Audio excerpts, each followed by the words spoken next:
Praise the lord. ప్రభువును రక్షకుడైన యేసుక్రీస్తు నామములో మీకు మా శుభవందనాలు తెలియజేస్తూ ఉన్నాను.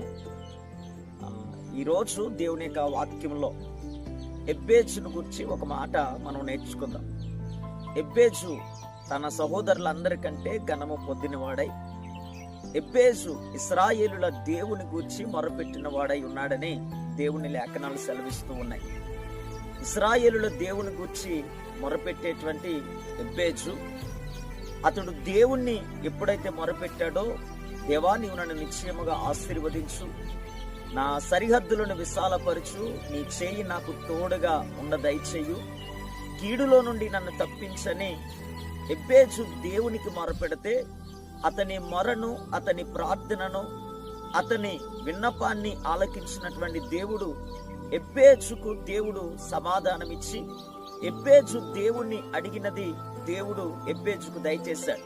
ఈరోజు ఇశ్రాయేలుల దేవుని గురించి ఎబ్బేజు మొరపెట్టినట్లుగా మీరు కూడా దేవునికి మొరపెట్టగలిగితే, నీవు అడిగినదల్లా కూడా దేవుడు దయచేసి నీ జీవితాల్లో మేలు కలుగు చేస్తాడు. అట్టి కృప దేవుడు మనందరికీ దయచేయునుగాక. ఆమేన్.